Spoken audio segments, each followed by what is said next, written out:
नाही, खरं तर अशा शिबिरात बरं बोलण्यापेक्षा खरं बोललं पाहिजे.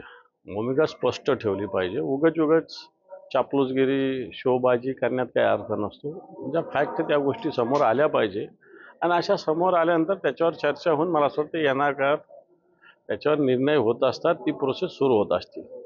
आणि म्हणून मी हे बोललेलं आहे. काही लोक संघटनेत असतात, नुसती शोबाजी करायला पदं घ्यायला असतात, प्रत्यक्षात संघटनेचं काम करत नाही.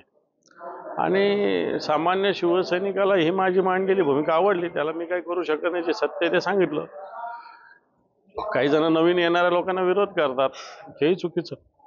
जुने आणि नवे समन्वय सगळ्यात ठेवण्याची आवश्यकता आहे. आणि संघटना म्हणजे काय? जनतेपर्यंत पोहोचणं म्हणजे संघटना आहे. नुसतं कागदावर संघटना नसते, जनतेपर्यंत पोहोचलं पाहिजे. मला वाटतं मी ती भूमिका मांडलेली. सारख्या बलाढ्य पक्षाची जी भीती कार्यकर्त्याच्या मनात आहे, ती भाजपसारख्या बलाढ्य पक्षाची भीती जी कार्यकर्त्याच्या मनात आहे, ती भीती कुठेतरी जाणं खूप जास्त गरजेचं आहे. हे बघ, भीती तर कोण आहे? भीती ना आमामुळे ती गडगडणाऱ्यांना आपण उगाच म्हणायचं का? भीती तर माणसाला कोणाचीच नाही वाटली पाहिजे. आपण जर सत्य असलं तर कोणाला घाबरायची गरजच नाही. ठीक आहे, निवडणुकीत जागा कमी जास्त होणं हे होऊ शकतं, हे काही नवीन नाही आहे.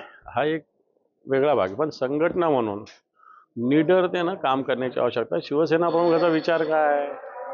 सामान्य माणसांना साठी काम करणं, समाजकारण करणं, हा शिवसेना प्रमुखाचा विचार. त्या विचारानं काम करायचं. निवडणुका येतील जातील. राजकारण्यांनी महाराष्ट्रामध्ये चिखल केलेला आहे आणि एकही नदी स्वच्छ नसताना महाकुंभमधलं ते पाणी पिण्यासाठी राज ठाकरे यांनी नकार दिलेला आहे. काय ती राजसाहेबांची भूमिका आहे. हे तर सत्य आहे की महाराष्ट्रातील राजकारणाच्या चिखलफेकीमुळं महाराष्ट्राची आजची प्रतिमा अतिशय मलिन होते. हे सत्य, हे स्वीकारलंच पाहिजे. आता कुंभमेळा संपलेला आहे, त्यामुळे आता त्याच्यावर जास्त बोलणं योग्य होणार नाही. जे गेलं त्यांचाही भावनाचा आदर आपल्याला ठेवावा लागेल. नदी अस्वच्छ आहे त्याच्यावरून त्यांनी बोललेलं आहे. देशातून एकही नदी स्वच्छ नाही अशा प्रकारचं म्हटलंय. कारण की नरेंद्र मोदी पंतप्रधान झाले तेव्हापासून स्वच्छ भारत अभियान, त्यासोबतच नदी स्वच्छतेची देखील त्यांनी हाती घेतली होती. त्यांच्यावरती आता टीका कुठेतरी राज ठाकरे करताना पाहायला मिळते. हे पण नमामि गंगे नावाची योजना केंद्र सरकारने घेतली. गंगा स्वच्छतेची मोहीम घेतली.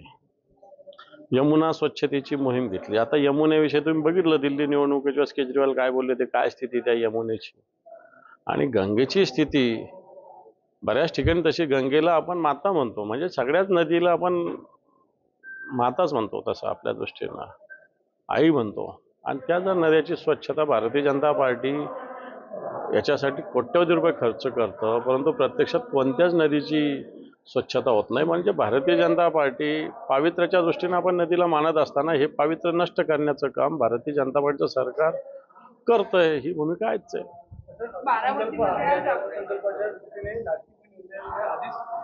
अनेक हजार कोटी जे आहेत त्या अर्थसंकल्पामध्ये अनेक वेगवेगळ्या योजनांमध्ये कारण ही एक योजना जी आहे ती सरकारला सुरू ठेवायची. हे अशा कोणत्या योजना सरकारला थांबवता येणार नाही, परंतु शेतकऱ्यांना, सर्वसामान्य माणसांना न्याय तर सरकारला द्यावाच लागेल. आणि तो जर दिला नाही तर मला असं वाटतं त्याला विरोधी पक्ष म्हणून आम्ही आवाज उठवू. वैभवी देशमुख यांनी आठवडी बाजारांपैकी 40 आठवडी बाजार बंद झालेले आहेत. कुठले कुठले कुठले आठवडे बाजार? कुठले कुठले विचारतोय मी? नाही, राज्यात एवढे थोडे, राज्यात खूप जास्त असतात आठवडे बाजार. ती संख्या चुकीची तुमची. आठवडी बाजार हे ग्रामीण भागाचे तरी जिल्हा परिषद त्याला मान्यता देत असते, त्या पद्धतीनं होत असताना ग्रामीण भागातले कोणते बाजार कमी नाही झालेले. वैभवी देशमुख यांनी बारामतीमध्ये आक्रोश मोर्चा काढलेला होता आणि आता तरी सरकार आम्हाला दाद देईल का, अशा पद्धतीची मागणी त्यांनी केली. आणि हत्येचा निषेध या निमित्तानं हजारो कार्यकर्त्यांनी एकत्रित. वैभव देशमुख एक छोटीशी मुलगी ज्या पद्धतीनं आपल्या पित्याच्या मृत्यूच्या विरोधात आवाज उठवते, खरं तर आपल्या महाराष्ट्राने एक मुलगी छोटीशी 17-18 वर्षाची एवढा आवाज उठवते, त्याचं स्वागत केलं पाहिजे. आणि महाराष्ट्राची जनतेची मानसिकता काय? आज धनंजय मुंडे आरोपी झाले का? पोलीस या आरोपींना वाचवण्याचा प्रयत्न तर करत नाही ना. अशा प्रकारची स्थिती आज सगळीकडे झालेली आहे.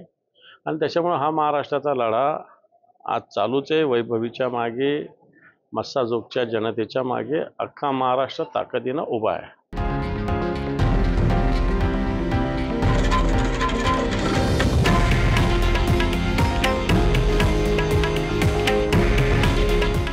आहे देशातील नंबर 1 न्यूज नेटवर्क आणि आपण पाहत आहात TV9 मराठी.